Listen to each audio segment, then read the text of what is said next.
All right, what's going on, guys? So this is going to be the summary of Energy on Demand by Sarah McCrum. So just jumping right into it, I'm going to talk about a little bit about the author. So she's kind of a business coach. She's been in her field for over 20 years. She spent 22 years training with Chinese energy masters. So yeah, that's kind of how that book went. And then prior to that, she worked for BBC Radio for over 10 years, interviewing children, that type of thing. Now she does, some workshops with business owners and CEOs face to face and online. And she also does like some speaking, some motivational, or not motivational speaking, but some kind of business speaking. So some interesting facts. She spent over 8,000 hours leading group presentations and workshops, both online and face to face. She's written 3 books, including this one. She kind of speaks, writes to like inspirational coaching books and business members, that type of thing. So this book has 7 chapters, and just jumping right into it. The first chapter is called What is Energy? And as you can expect, it's just pretty much her defining energy. So it's kind of an introduction to the book. It explains what energy actually is, and how it flows through our body. It was meant to be a setup for the rest of the book. And she's just pretty much the main takeaway is that energy is very important, and we should really focus on it. So you can perform at any level with the proper amount of energy. It's kind of her her selling points for this book. And that honestly was kind of it for the first chapter. It's just say, hey, this is what energy is, and this is why it's pretty important in our lives, and this is why we need a lot of it. And then she goes into the kind of meat and potatoes of the book. So the second chapter out of 7 is titled Relax. So this chapter is about the importance of relaxing. And it's essentially the first step in acquiring energy, the acquisition of energy, in her words. So to master the art of relaxing, she explains that it doesn't really happen overnight, as nothing does. But it's more of a process, and kind of like more of a process to be trusted. So kind of trust this process. And an interesting thing that I saw in this chapter was she was talking about spiraling up.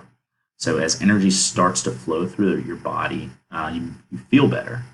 And as you feel better, that in turn relaxes you more. And as you relax more, you build more energy. And as you build more energy, you feel better, relax more, and so on. So it's kind of this spiral upwards of energy and feeling better. So I thought that was pretty interesting. And relaxing is more about internal quietness rather than external. So the importance with that is you can pretty much relax anywhere. It doesn't have to be this closed off door, this hidden closet where it's completely silent, completely dark. You can relax on the subway, going to work, to and from work, or something like that, or relax at a baseball game if you have a few minutes by yourself, regardless of the external what's going on. If you can quiet your internal, that's kind of the more important thing there. So some kind of keywords that are popping out, and some key phrases is trust in the process. Like I said, beginning, this doesn't happen overnight. It's multiple times over and over again that you just trust in that process. You just do it, you do the reps, and then eventually get better at this relaxation type of a thing. And that's kind of the majority of what she was talking about in the relaxation chapter. Moving on to chapter 3. Chapter 3 was titled Balance Your Energy. And so this was explaining, she explained this chapter using the concepts of yin and yang. So yin is more of being relaxed, and calm, while yang is being more active, directed, involved. So for the maximum energy retention and acquisition, you need to be balanced in both. You be more yin, or the exact amount of yin, which is calm and collect and relaxed, and the exact amount of yang, which is active, being productive, direct, involved, and whatnot.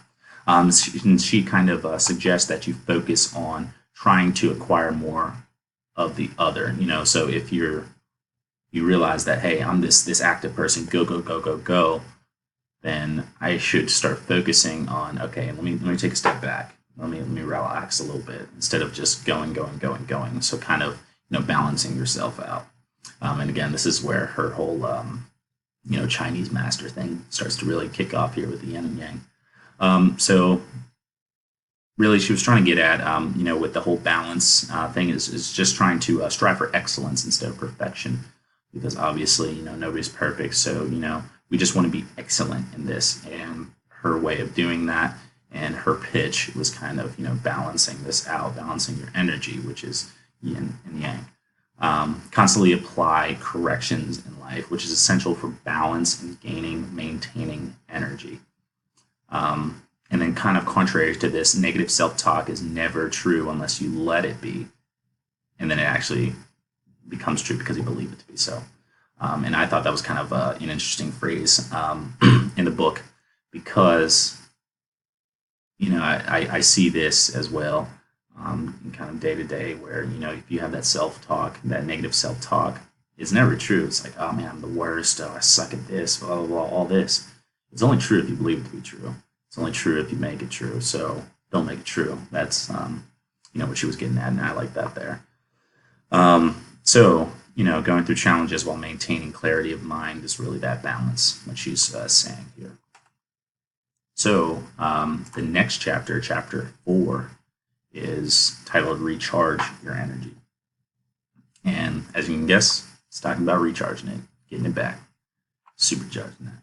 Sorry, I got ahead of myself. Not supercharging, recharging. So the importance of doing this is that you have energy. It will eventually be depleted because you just use energy throughout the day. So eventually depletes itself. So you need to get it back to the same state that you began it at. And the methods, that she says are to be present, be relaxed, intentionally enjoying life, and all methods of recharging your energy. Those are the methods. So again, just being present, relaxing, enjoying, and being intentional in life. So I think that was interesting. Mainly the enjoyment and being present parts, because one must take the time from the day-to-day grind to enjoy life. Examples would be, going to the museum or social events and that type of thing. And because I found it to be interesting, because it's kind of like contrary to like the grind method, I thought, to where, hey, I've got to grind every day, which is not wrong, but it's, you're depleting yourself. You got to recharge that energy. So it's like, there's good in calming down and, taking a step away and, recharging yourself. And of course, the obvious one that I didn't mention is, one of the best ways to recharge your energy, which is also most often overlooked, is getting a good night's sleep, good quality sleep. And, that gets into a whole different realm, but this is kind of like just scratching the surface of what she's trying to talk about here. So that's kind of what she was saying with recharge your energy. It's important. You need to recharge your energy because it's depleted throughout the day. And if you want to be that person that's grinding, that more yang type of person that's just grinding, then you need that energy to be, charged. And, the natural next flow of that being next chapter number 5, is sustain your energy. So that's the title of this chapter. So, of course, it's talking about ways to sustain your energy. And once you've learned to balance it, recharge it, you need to hold on to it. It's going to leave, so you need to hold on to it as long as possible. And, Sarah, she explains that the way to do this is through loving your body.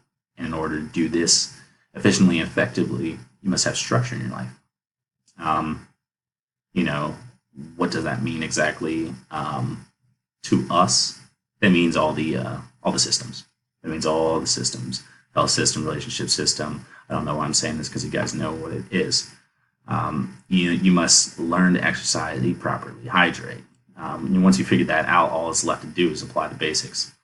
And then you have that structure, and then it's more so getting at the willpower versus the why power and that type of thing, and just kind of, you know, making it habit to where it's sustaining itself, so you're not burning that much energy just thinking about it, and using your conscious brain to kind of you drive that energy. You want to just make it all habit and just routine, that type of thing.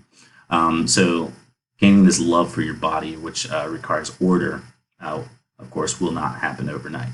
Must be patient, and it's back to trusting the process. And then just another quote from a different person that I thought really fit well with this is from Jim Rohn. He says, success is neither magical nor mysterious. Success is the natural consequence of consistently applying the basics, fundamentals. So I thought that was pretty interesting. So that's kind of her whole explanation of loving your body and how that helps in sustaining energy. And lastly, the process of sustaining your energy must want to change your current state. And this can only be effectively done if you begin with your why. Again, so I already said that. Just kind of explain that a little bit more, that your why is really important. Your why in loving your own body, your why of why do I want to sustain my energy, that type of thing. And again, that just goes right back to our systems and go back to the systems. So the next chapter, chapter 6, is expand your energy. So this is a large affirmation I found of the need for why power and how the equation kind of comes into play. So she talks about, needing to answer specific questions. And those questions are, what do I want to experience? How do I want to grow? Why do I want to contribute to the planet? These are kind of like her questions of, mainly of your purpose, of your why. And that's kind of expanding your energy, because what she's trying to get at is expanding your energy is more so directed. It's not just having energy for energy's sake, because that's just going to burn out. It's having energy and then directing it towards something. So you have your why, you have all your energy, actually focusing it, and then because of that, it will expand it out as you go through it. And actually answering those questions for yourself. What do I want to experience? How do I want to grow? What do I want to contribute to the planet? And answering these questions, takes and taking action on them helps you expand your energy. It puts you in touch with who you really are and what you really care about, and that's the equation right there. The thought times action equals transformation, expanding your energy, transformation right there. And just an interesting quote I found here, when you change, other people change around you. As you open up to joy, people around you who seemed to struggle so much before begin to have an easier time. And I thought this is kind of like attracts like. As you grow, people around you start growing. You start getting attracted to people who are growing themselves. People who are growing themselves start getting attracted to you, and you're just all building each other up. So like attracts like.